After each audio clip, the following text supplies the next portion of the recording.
Hello and welcome to One Source Overseas. This is Sandeep Jadhav, your career coach and study abroad expert. If often it happens with students when they are going after their high school, right after their high school, there are jitters and there are a lot of myths with respect to studying bachelors in abroad in countries like US, UK, Canada. There are several myths surrounding the whole idea of going at such a tender age, and this video is to unfold certain things and hacks about studying abroad as an high school student. So today we have Vinith Shinde. Vinith is has already completed his bachelor's. He has come back from the US. He is studying bachelor's in sports management here on holiday, and he'll be going back on his OPT. So we want to unfold certain things that happens during your undergrad entry. So tell me the first thing that happened with you when you entered in the US, and what challenges did you face as an international student? The first thing I realized that everyone is very welcoming over there, like especially when you go to the student, like the admissions team came to pick me up or to reach out to them, they'll try their best to like help you out. So as long as you're open-minded, the big thing I've learned is always reach out for help. Like people are gonna do their best to help you. I had a great experience there in US for 5 years. It helped me like knowing to get myself know myself better, and also had a great education, made good friends, and now I'm back just to be around my family before I go back again. Great. So, what are the hacks to get integrated into the local community? What things that students should, follow? What are the guidelines? It's a great question because lot of international students face the challenge of like getting accustomed to the US culture. For me, I was always a high school athlete. I wanted to be involved with sports, so I reached out to the coaches to see how I can get involved. I reached out to the athletic departments to see how I can be involved with them. New student can join like cultural clubs, different hobby clubs that will help them meet people who share the same interest as you. It helps knowing the people who go there, and also knowing like your fellow classmates. So that helped me a lot. Great. Uh, Moreover, as you're when you go there, you're probably 16, 17, just touching 18 Yeah. of the age. How vulnerable the Indian students are when they reach to the campus? Are they like very scared of the whole new environment? I think they are scared. Everyone is scared, but it's like the important thing I learned is to be open-minded. Like it's a different culture for you, and you're gonna see students who come from like different countries also. But for Indian students, I would say a lot of Indian students have done their education in English, so you're gonna find it easy to adjust because in US 90 to almost everyone speaks English over there. So that will be it should be an easy adaptation. And one thing I would say, like if you can practice on the accents over there to understand the accent of how Americans speak compared to how Indians speak, it will be easy for you to adjust the people over there, and it will be easy for them also to adjust to understand you. All right. And since US has a different set of rules, you can only work part time on campus. Students are going for a 4 year bachelor's degree. I'm sure most of the students must be looking to get a part time job on campus. What are the things they need to know in order to get a part time job easily? Great question, because a lot of students come in the mindset of like they think it will be very easy to once you get in the to get in the US and you will find a job. It's not necessarily like that. As an international student in the US, you are not allowed to work off campus. It's legally not allowed. So if you're caught, they'll send you back immediately. So it's very important that you keep that in mind. You can though work on campus. You are allowed maximum 20 hours each week to work on campus. Uh, each university, they have their employment website, so you can go on there, see there are different jobs in cafeteria or in the gym or as a student assistant. You can go and apply for those jobs. I worked as in the cafeteria as a server for a few months, and then after my first year, I was able to apply for the resident assistant job. So the universities have a resident assistant or a resident advisor job. Those are like the mentors who live on campus. They're also students, but they are upper class students who have lived at least 1 year on campus. So when you work as a resident assistant, the residence life, the housing department cover your room. They give you some stipend for your meal, and also a great leadership experience because you are working with a group of students and also fellow other RAs who are also students like you. So it's a great learning experience. Also, you get to make some money through that part-time job. But I would say, like, please like do not go looking for jobs off campus. You can do that once you're graduated or like during your internship. Okay, great insight about the resident assistantship. This covers your accommodation, also gives you some stipend. I think to Some the tune of stipend. $3,000 Yeah, it's every semester. around there. Yeah, $3,000 to $4,000 depending on the university. Of exactly. course. Yeah. But that's like $500 you're getting additional. Plus your accommodation is free. It can cover your food Yes, expenses. it goes, like housing is expensive in the US and it's a big part of your tuition. And other thing I would say, like keep applying for like private scholarships. If you have good percentage and if you have good like merit and stuff, the school will offer you some academic scholarship. But on the school's website, or like you can go to the financial aid office on campus who can help you like guide through the websites or tell you like which other private scholarships are available for international students. Usually there are like not that many honestly, but there are like few always available. So it's always better to like keep trying for them. And what would be your suggestion? Like, is it time dependent that the earlier you go, you have a better chance? Because of course, like everybody's going to rush to the financial aid office after getting their scores in their respective semester. So, say for example, they got their second semester results out, and they have scored like maybe a distinction. So there might be 10 people going and approaching the financial aid center. So what are the criteria on which they're selected? Is it first come first serve, or is it merit? So yeah, it's merit based. So there is a deadline for the applications, like Alright. deadlines for like you would apply for jobs or for school. So there is a deadline, and financial aid office works like you have to book an appointment with them. You can go to the website or you can call them and say, hey, like, if I can come in. They can also take like walk-ins. You just might have to wait like few minutes. So they'll help you. They're always there to like help you and guide you and help you go to the right path. Okay, great. So, like other countries like UK and all of the other countries, there is a tax implied on whatever a student earns part time. Does that apply for an undergrad student as It well? does apply, yeah. So when you are working undergrad on campus, you will be taxed the federal withholding, which is the central government tax, and depending on the university and the which state your university is in, there might be a state income tax or there might not be. For example, I went to St. Hugh University in Florida. Florida doesn't have a state income tax, so I was only taxed the federal tax, which whatever was under that bracket. So, for example, if you're under this is a mark around like 13,500 around that. Whatever the federal withholding like tax that they took throughout the year, next year when you file your taxes, you will get that money back sent to you. So it is important that you do your taxes each year, even if you are like one day in the US for a whole year, you still have to do the taxes next year. Even if you don't owe them, it is important that you do keep doing your taxes. That just helps you with immigration and stuff. Right. So, for example, if a student is earning anything less than $13,500, what is the tax bracket that they come under? I think it's like around 10-11%. It changes year to year basis, but I think it's around like 10-11%. 10 to 11%. Yeah. So $1,300 to $1,400 Exactly, is max what yeah. they're going to pay.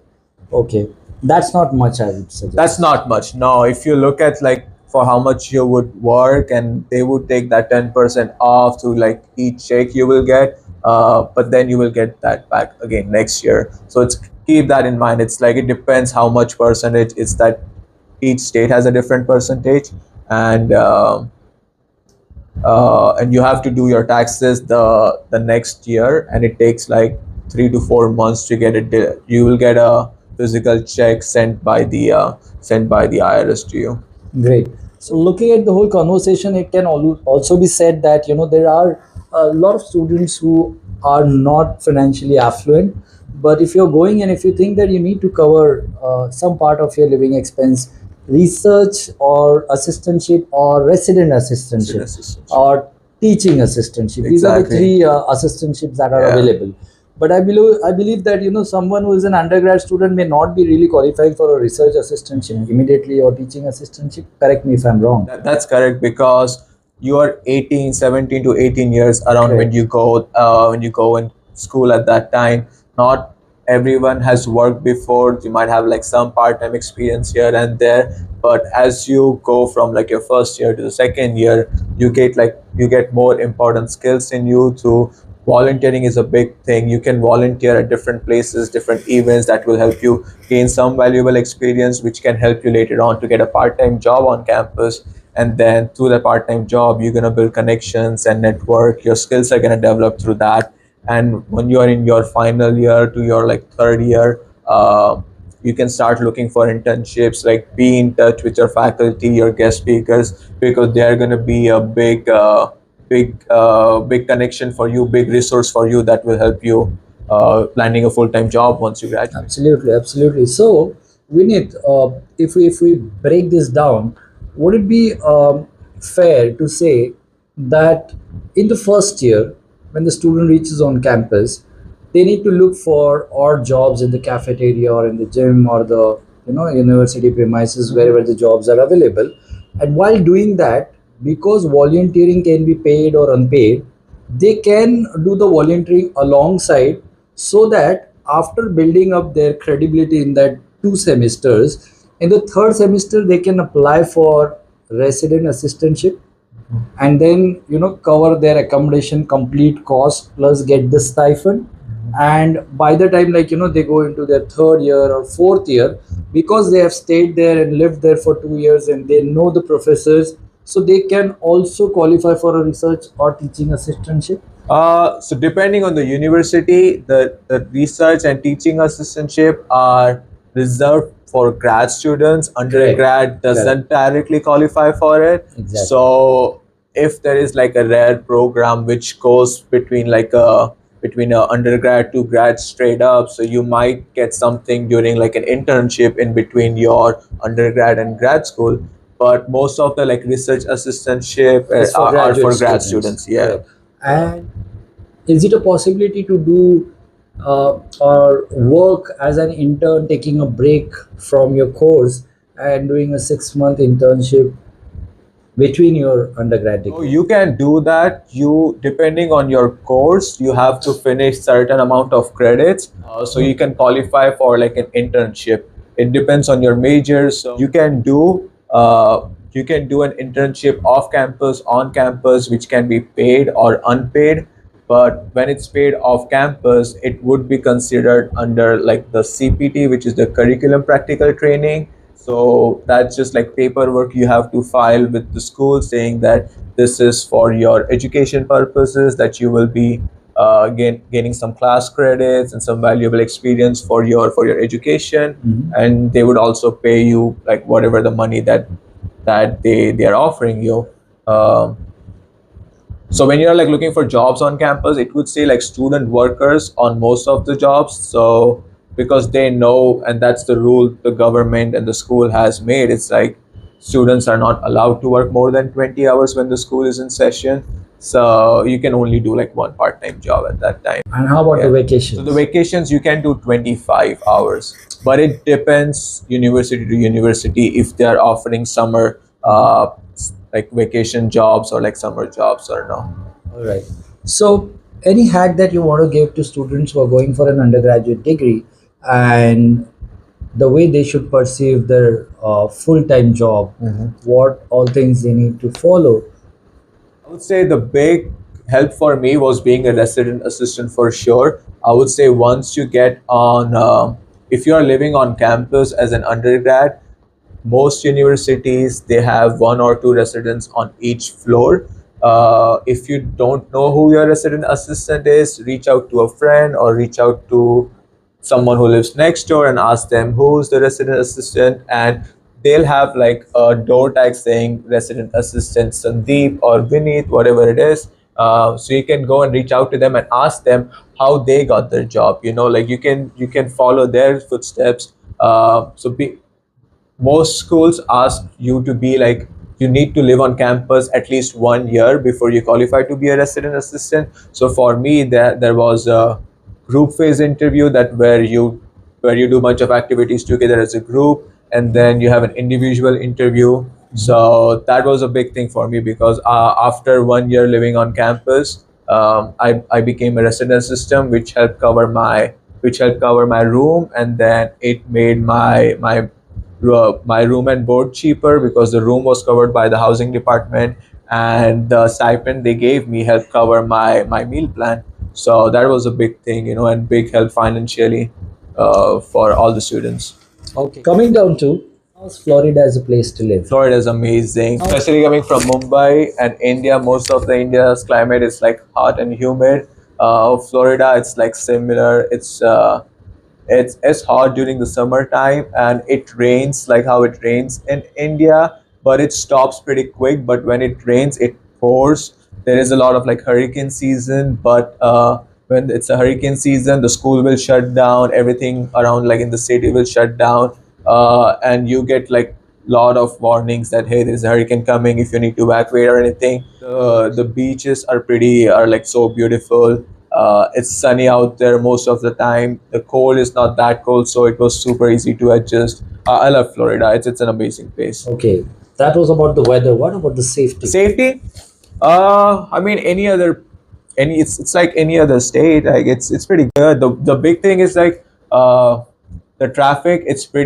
It's not like India's traffic. The traffic is very like flowing. So most of the cars are like automated, and people drive fast over there.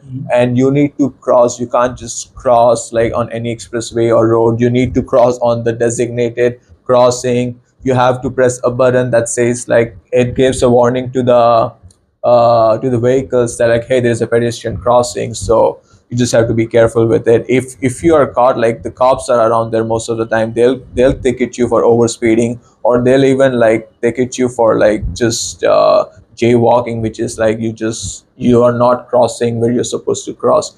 Yeah. How about the crime rate for, because especially for students who are who are 16 or 17-year-old, Yeah. what kind of safety? 17 and like 18 and under is considered minor over there. So most places you need a adult with you, but like um, but it's pretty safe, because the people who around there, they are like, because a lot of people over there, they became independent when they're like 18, 19. So they are more self-aware, and if they see like, hey, like you might be, it looks like you are struggling with something, you might seem lost, someone will approach you and they'll ask you like, hey, do you need help with anything? People are like very welcoming. The crime rates are like higher like certain like bad neighborhoods, but if you're around there, you'll probably know like, hey, this is a bad neighborhood, or like people will warn you. Make good friends, and like make some friends around like your who are locals, and who know the school, or like the city the school is in. So they'll tell you like what part you should avoid. But it's pretty safe around there. The police is also they're very strict with the stuff they deal with. Great. And like you said, that they can also apply for these scholarships during their semesters, and also it's dependent from university to university. What kind of scholarship did you get? So I did got my academic scholarship from the school, and I also applied for a sport business scholarship, which my faculty, my sport business instructor, recommended me for, and then they gave it to like five students from each year. I was one of the lucky five students who was Okay. able to get that sport business scholarship. Major, they might have like a different scholarship, so I was able to qualify for that since I was a sport business major. But for instance, a biomed or a medical student might not qualify for it, but they might have like a biomed or like a medical scholarship that they can qualify for. So you can always reach out to the instructors or the upper class students who can guide you with the scholarship steps.